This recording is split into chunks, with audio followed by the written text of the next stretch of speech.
All right, let's start with something simple. You're thinking right now, right? I mean, you have to be. You're watching this, so yeah, your brain is doing its thing. Maybe you're thinking about the video, maybe lunch, or some random thing you remembered from like 5 years ago for absolutely no reason. Whatever it is, you're having a thought, and that's kind of wild when you stop to think about it. Because here's the real question. How much information is in that thought? Is it just a word? Or maybe like a sentence? Can you actually measure it? Like, could we save it on a hard drive? Email it to someone? I don't know, but now I really want to find out. Okay, so, quick detour into information theory. I promise it's not as boring as it sounds. So, back in 1940s, there's this dude, Claude Shannon, absolute genius. And he comes up with this idea that information is basically just the amount of uncertainty you get rid of when you make a decision. Which sounds super abstract, but think of it this way. You flip a coin, heads or tails, right? 2 options. That's one bit of information. Simple. Now imagine something with more options, like rolling a die. 6 sides, so more uncertainty, which means, yeah, more bits. Okay, cool. But now, here's the weird part. What about a thought? Like, how much uncertainty is there in one of those? Can you actually count the bits in your brain when you suddenly remember mid-shower? Oh God, did I leave the stove on? I mean, I don't know. But yeah, we're gonna go down that rabbit hole. Okay, so here's where things get interesting. Let's talk about your brain for a second. Because, honestly, it's doing a lot all the time. You got around 86 billion neurons in there. Yeah, billion with a B. And each of those can fire up to 200 times per second, which means technically your brain is constantly spamming itself with signals. And these neurons, they're all connected through these tiny little junctions called synapses. That's where stuff like your memories, your habits, your deeply embarrassing moments from middle school, they all hang out. Now, here's the mind-blowing part. Some researchers estimate that your brain can store about 2.5 petabytes of data. That's like 2.5 million gigabytes. To put that in perspective, if your brain was a computer, it would be kind of insane. Like NASA-level storage, just for you, remembering where you left your keys. But hold on, that's your whole life.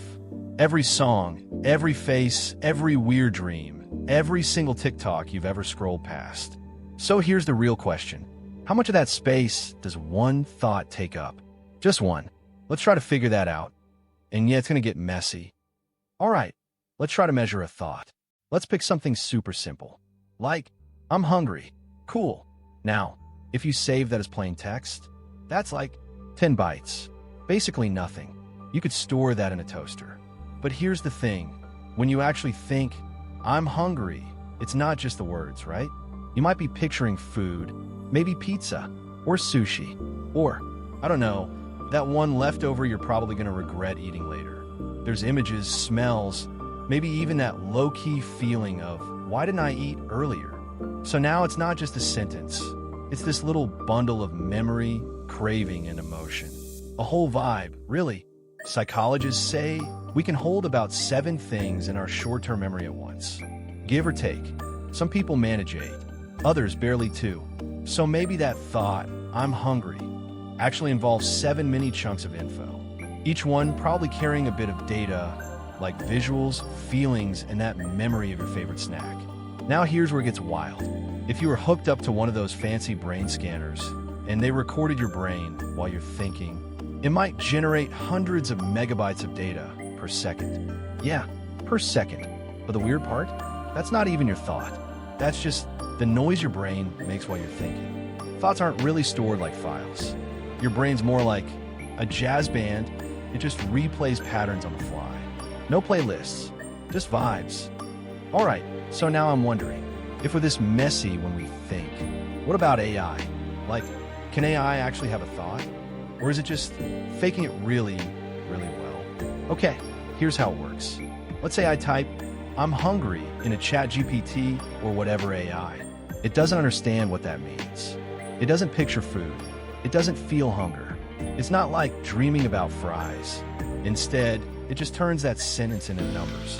Seriously, each word becomes this long row of numbers called a vector. And for each word, That's about 6 kilobytes of data. So, yeah, it's processing, not thinking. It's like math cosplay. Now, AI models like GPT-4, for example, have billions of parameters. You can kind of think of those like its version of neurons. Except they don't fire, they don't feel, and they definitely don't crave pizza. What they do is predict. You type a prompt, and it calculates the most likely next word, based on patterns it's seen from millions of text samples. So yeah, it's not thinking. It's guessing. At lightning speed. It's kind of like you give it the start of a sentence, and it just fills in the blanks like a supercharged autocomplete. So when people say AI is thinking, not really.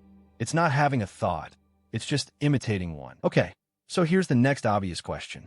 If a thought is real, and if it's somehow made of information, can we actually record one? And the answer is kind of yes, but also not really. Here's what I mean. Back in 2011, some researchers used these super fancy brain scanners, fMRI machines, and they tried to reconstruct what people were seeing just by watching their brain activity. And the results? Honestly, creepy, but kind of awesome. They managed to recreate blurry images of what people looked at, just from brain scans. Later, they did something similar with dreams. Actual dreams. Were the images crystal clear? Nope. They look like low-res nightmares half the time. But still, real brain data visualized. Here's the thing though, those scans? They generate hundreds of megabytes of data per second. Just constant streams of neural noise. And even then, it's not the thought itself. It's just the patterns of activity that happen while you're thinking. Like, it's not recording your mind. It's more like recording the echoes of what your mind is doing. Now, companies like Neuralink, yeah, they want to push this way further. Read thoughts, write thoughts, straight to your brain. Cool in theory. Terrifying if someone forgets to install an update. But for now, we're still at the stage of guessing what's going on in there by watching your brain light up like a Christmas tree and hoping we understand what it means. Okay, so after all that, we still haven't answered the big one. Like, how much information is in a thought? Can we actually put a number on it? And honestly, maybe some thoughts could be just a few kilobytes. Others, maybe megabytes or more. But here's the problem. Information isn't the same as experience. Take the word love. That's 4 bytes of text. Easy, but the feeling of love, the memories, the emotions, the whole internal storm that comes with it, that's not something you can just zip into a file and send over email. See, maybe a thought isn't just data. Maybe it's more like a process, something that's happening in real time. Like fire. You could describe it, measure the heat, maybe even record the light. But you can't store fire itself. You can't just copy-paste a flame. You have to recreate it. And maybe it's the same with thoughts. We could try to measure them, scan them, simulate them. But at the end of the day, a thought is you, alive in the moment, doing what only a living brain can do. All right, so next time you have a thought, and let's be real, you've probably had like 10 during this video, ask yourself, what even is this thing I'm thinking? Is it just a little flicker of brain electricity? Some random neurons lighting up, doing whatever it is they do? Or is it more? Because yeah, we can measure your brain doing stuff. We can record the activity, make cool charts, even generate blurry images of what you're seeing. But the actual experience of thinking, that can't be turned into a file. It's not a download. It's you, in real time, having a moment inside your head. Now, here's where it gets annoying. As soon as you try to analyze a thought, you're already thinking another one. Like, just trying to measure it creates more of it. So basically, thinking about thinking is just an infinite loop. And congrats, you're in it now. Also, while you're here, in this existential vortex, maybe just like the video, or subscribe, or whatever. Because if you're going to spiral, might as well do it with us again sometime. Anyway, maybe thoughts aren't meant to be saved or scanned. Maybe they're just meant to be felt for like a second, and then they're gone. Poof.